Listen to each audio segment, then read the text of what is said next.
In the previous episodes of the history of Islam, we recounted the various developments that have shaped the core of Islamic identity. In episode 1, we explained the foundations of the Caliphate by Khalifa Abu Bakr. Following this, we described the territorial expansions and the origins of Islamic jurisprudence by Khalif Umar. In the third episode, we recounted the evolution of the Islamic civilization by Khalif Uthman. And in the previous episode, we explained how the Islamic civil war between Khalif Ali and Governor Muawiyah laid the groundwork for the schism between Sunni and Shia Islam. Following Ali's victory in Al Nahrawan against the radical Khawarji group, the latter planned the assassination of the Khalif. 2 years later, a Khajrid follower stabbed Ali with a poisoned dagger. Ali passed away in a few days, but his death left behind a power vacuum and a fragmented state. Welcome to a Caspian Report by me, Shirvan. However, the death of Ali was not to be the end of the Shiites, for Ali also left behind two sons, Hasan and Husayn. Following the death of the fourth Khalif and the first Imam, the partisans of Ali immediately looked to his eldest son, Hasan, as the rightful successor and named him the second Imam. Yet Hasan, exhausted from war and overtaken by grief, argued that taking power now would constitute as a political power grab, which would have disgraced the memory of his father. Instead of continuing the war, Hasan reached an agreement with Muawiyah and stepped aside. The governor had finally realized his ambition. He would become the next Khalif. However, there were conditions. Hasan was given the authority over the region of Kufa, and the tax collection in this region was deemed for him and his Shiite community. More importantly, the agreement stated that Khalif Muawiyah would have no right to appoint a successor, and that after his reign, Hasan was to rule as the sixth Khalif. This final point is critical to understand because it was meant to prevent the rise of the Umayyad monarchy. All in all, the agreement became known as the Hasan-Muawiyah Treaty. For this compromise, Hasan is recognized as Hasan the Peacemaker. In the year 662, with no other contender left, Muawiyah was crowned as the Khalif in Jerusalem. During the ceremony of his crowning, he held a speech and explained that unlike the previous Khalifs, his legacy would be determined not by expanding the foundations of Islamic identity, but by bringing glory and fortune to the Islamic world. The quote reads as the following: "I have desired the way followed by Abu Bakr and Umar, but I was unable to follow it. And so I have followed a course with you which contains fortune and benefits for you despite some bias. So be pleased with what comes to you from me, even if it is little. When good is continuous, even if it is little, it enriches. Discontent makes life grim." Even though the Shiites perceive Muawiyah as a usurper, the new Khalif would continue on to become one of the most accomplished and skillful leaders in history. Once he settled in his office, Muawiyah turned his attention to the Byzantines. He conquered a number of strategic islands in the Mediterranean Sea, thereby securing the long-term naval interests of the Caliphate. Muawiyah kept pushing against the boundaries of the Byzantine Empire with a vengeance. In fact, roughly a decade after taking power in 674, Muawiyah sponsored a siege of Constantinople. Even though the siege against the Byzantine capital failed, it came strikingly close to victory. Throughout his reign, the Khalif sent a number of military expeditions in the Maghreb region and even established military outposts in present-day Tunisia. This further accelerated the colonization efforts in the Iberian coastal towns and would lay the foundations for the military conquest of the Iberian Peninsula in 711. However, Muawiyah also understood that the conquered indigenous Christians would only remain content if they enjoyed religious freedoms. Thus, Muawiyah continued the policy set by Umar. Minorities were allowed to practice their traditions, religions, and laws. This level of freedom is what allowed the Caliph to extensively focus on conquests of new territories without concern for losing control over the realm. All in all, the borders of the state expanded, trade and finances flourished, and along with it, the wealth and power of the Arab nobility. But Muawiyah's rule was challenged by the radical Khawarij movement, who would continuously start revolts throughout the state. Furthermore, due to the bitter conflict with the Byzantine Empire, trade and communications between the Middle East and Europe were cut off, and they would never again recover. Both regions would develop separate civilizations. And as for the Shiites, they would become second-class citizens in the new Caliphate. Towards the end of the first decade that Muawiyah reigned the Caliphate, it became clear that Hasan, who was 45 years, would outlive Muawiyah, who was 68 years. It was only a matter of time before Hasan would take the helm of the Caliphate. For Muawiyah, this was a disastrous outcome. It meant that everything he had worked for, the glory, fortune, and nobility, would be in vain. The only way to ensure the continuation of his legacy and that of the Umayyad family was to nominate his eldest son Yazid as his heir. But the treaty with Hasan formed a major obstacle to this plan. As for Hasan, ever since abdicating power to Muawiyah, he and his brother Husayn lived in Medina. They kept a low profile and stayed out of the politics of the state. What happened next is disputed by both sides. The official story is that Hasan ate or drank something and he became seriously ill. Hasan sensed that death was imminent. How it happened, we don't know. Even Hasan himself wasn't sure, since on his deathbed, Hasan refused to name his suspect to his brother Husayn for fear that the wrong person be killed in revenge. However, most historians argued that the death of Hasan was in no way a coincidence. In fact, it was orchestrated by Muawiyah, who persuaded either a servant or one of the wives of Hasan to poison him. After all, coincidences involving Muawiyah have very little ground. Either way, in the year 670, Hasan, the second Imam and sixth Caliph to be, passed away. But before he died, he passed the torch of succession to his brother Husayn. Thus, Husayn was now designated as the third Imam, the one who was to continue the lineage of Muhammad and Ali. The reign of Muawiyah would extend for another decade. Following the death of Hasan, Muawiyah felt that he was no longer obliged by the treaty he signed with Hasan. Thus, Muawiyah proceeded to nominate his eldest son Yazid I as the next Caliph. But, for the sake of formality, Muawiyah had gathered the prominent tribal Arab leaders and set up a Shura election council. There was a brief moment of optimism as the tribal leaders started discussing the new candidates for the office of Caliph. Then, suddenly, a bodyguard of Muawiyah stood up and called for attention. As he walked slowly around the circle table, staring every tribal leader in the eye, the bodyguard pulled out his sword and threatened the council members to vote for Muawiyah's eldest son.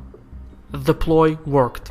The Shura Council went through the proper democratic forms and chose Yazid to be their next Caliph. A major chapter in Islamic history had ended.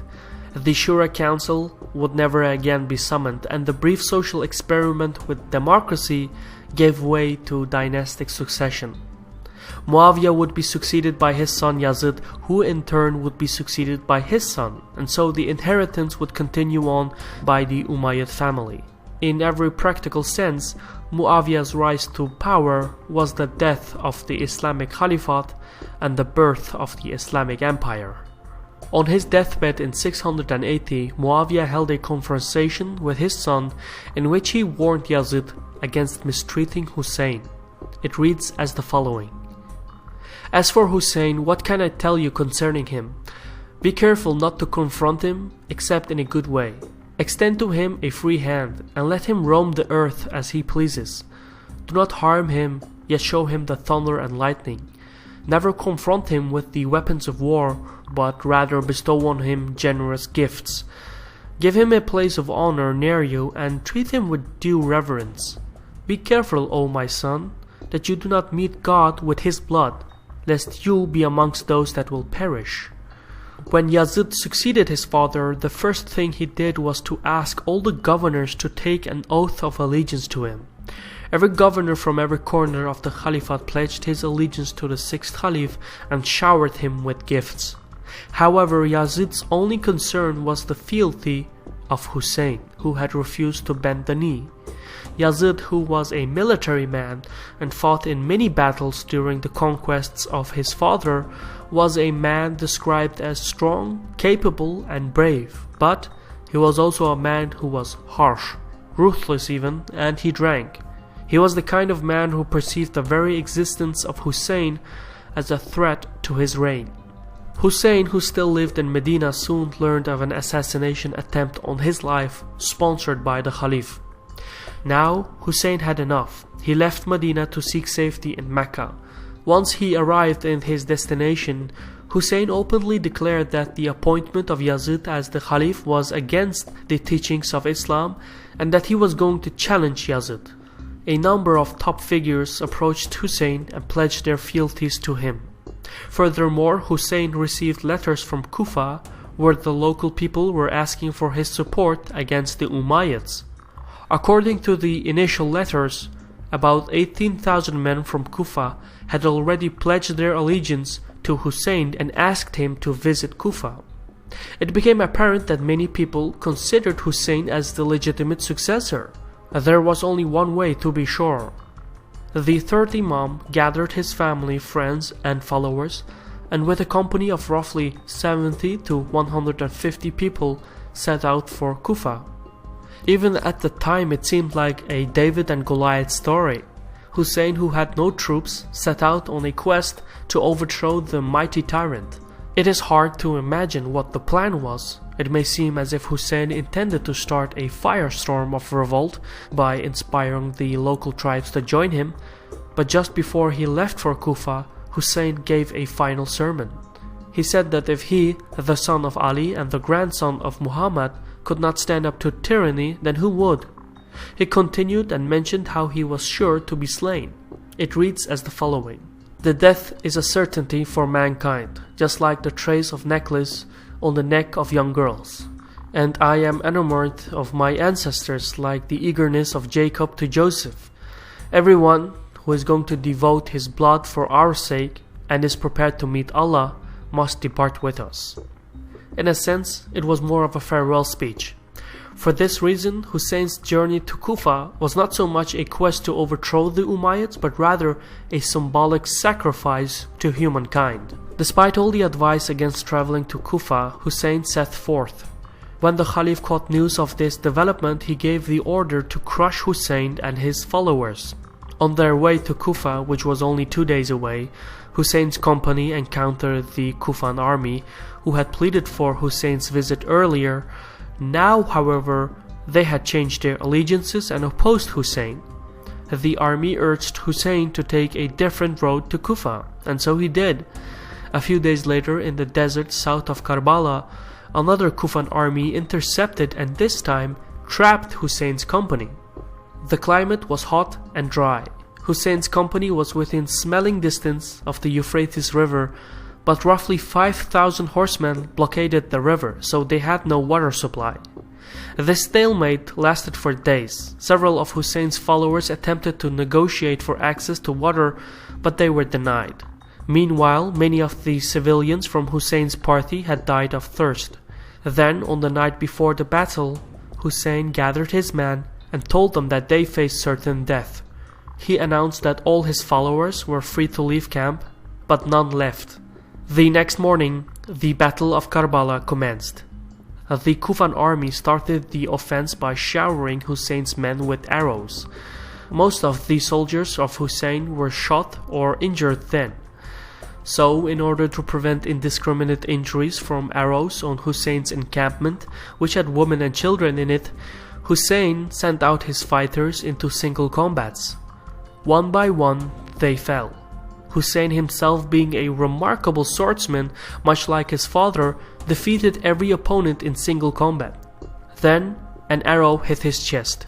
Someone else hit his head with a stone, and another man plunged a sword into Husayn.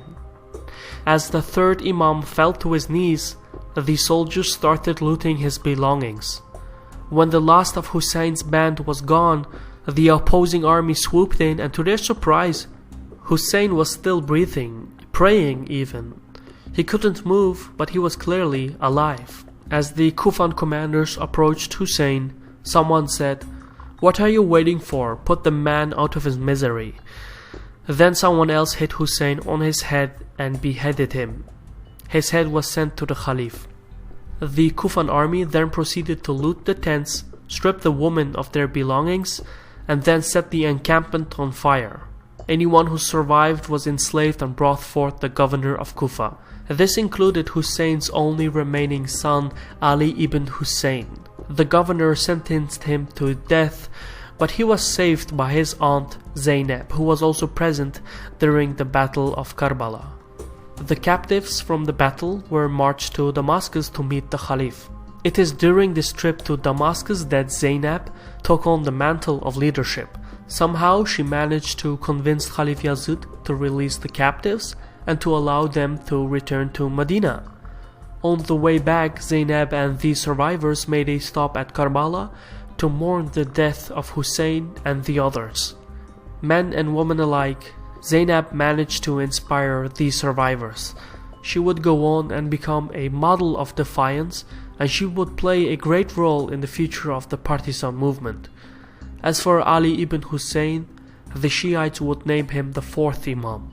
Back in Damascus, Caliph Yazid, who had neglected his father's advice, believed that by force he had eliminated the Shiite factor.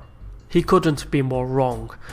The partisans were furious. Not only were they the underdogs of the empire, the Caliph of this empire had ruthlessly murdered and beheaded the grandson of Muhammad. The partisans wanted no part of this Islamic society. What started out as a political question over dynastic succession transformed into much more than that. The martyrdom of Husayn became a core principle in the beliefs of the partisans. It influenced their rituals, literature, music, the mindset, as well as their theology. For the Shiite identity, Husayn is recognized as the master of martyrs, and martyrdom itself became equal to redemption, and it forms a central part of their beliefs. Up until this day, Shia Muslims commemorate the Battle of Karbala in the first month of the Islamic calendar. In some countries, this ritual is experienced by self-flagellation.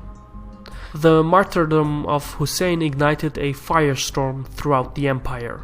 The partisans didn't just set themselves apart from the mainstream Muslim community, they became the opposition. Anyone who opposed the empire's tyranny, corruption, and the Arab nobility would find shelter and sympathy with the Shiites.